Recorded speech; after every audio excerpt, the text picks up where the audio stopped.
Sloabies, welcome back to another DIY. Today I have another holiday DIY gift that you can make to give your friends and family. If you guys do receive a lot of flowers from your loved ones, I think it's so great to preserve some of that memory. I came up with this idea putting them into phone cases, and I think that would be so great as gifts for your lady friends. I'm going to show you two methods on how to press your flowers without shoving it in a book and waiting weeks for it to dry. I'm also going to show you two methods on how to apply it to your phone cases. So yeah, we're gonna go ahead and just get started. Grab all your flowers, let's go!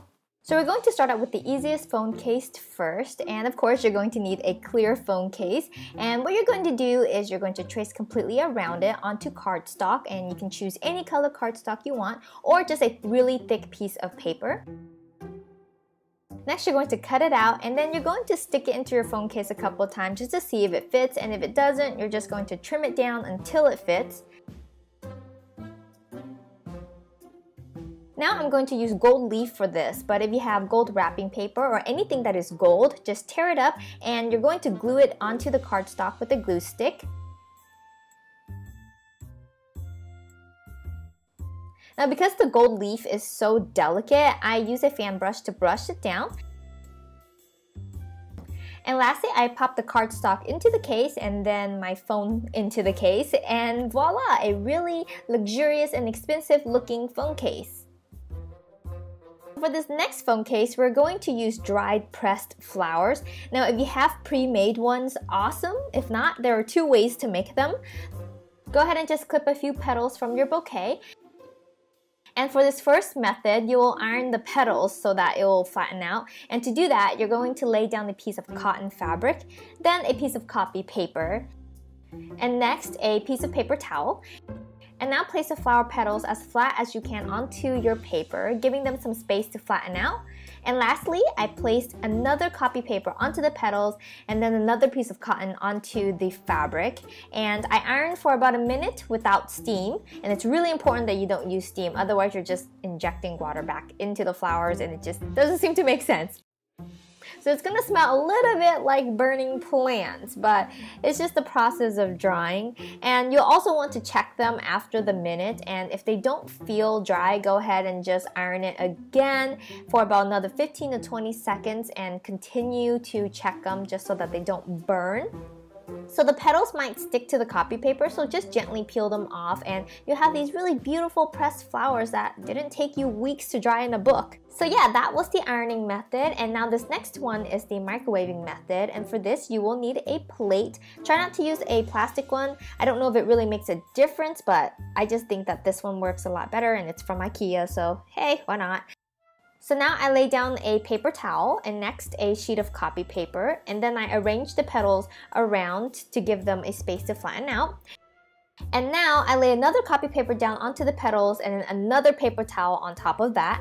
And to flatten out the petals, you'll need a ceramic tile. And you can get these at Home Depot in the tile section for like 50 cents. You're just gonna place the tile right on top of your petal sandwich.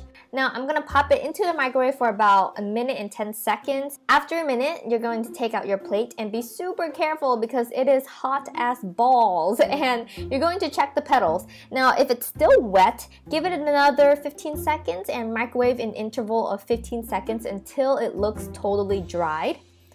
So I personally like the microwaved method a little bit more because it keeps the white colored petals white and the color stays a little bit more vibrant. The ironing method is great if you are in a hurry, but just be really careful that you don't end up burning them like I kind of did here.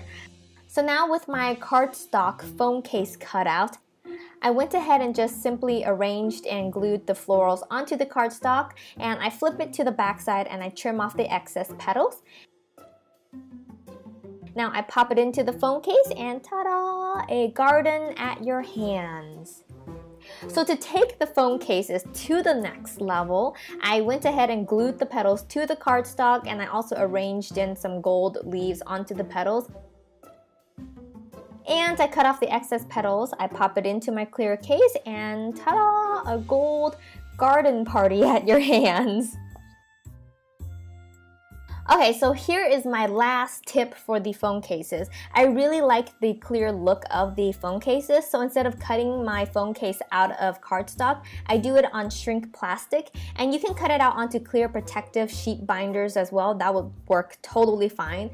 What I did was I arranged my petals and gold leaf onto the clear plastic with, again, just my glue stick, and I trim off any excess.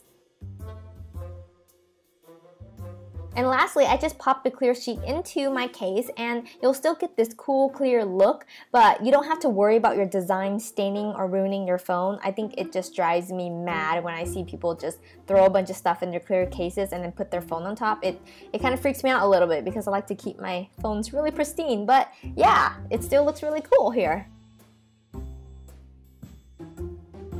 So that's it. I hope you guys enjoyed the DIY. Also, I would love to see your take on this as well. It would be so cool to see what kind of flowers you end up using for your phone cases. So if you do try this out, be sure to take a photo of it, hashtag it with SLOAB, and send it to any one of my social media networks because I would love to take a gander at it and I would love to share it with others. Thank you so much for watching my video. Be sure to support my channel by liking and of course sharing it with others and subscribing to my channel. Thank you all for watching, and I will talk to you guys later. Remember to rock on, Sloabies. Bye!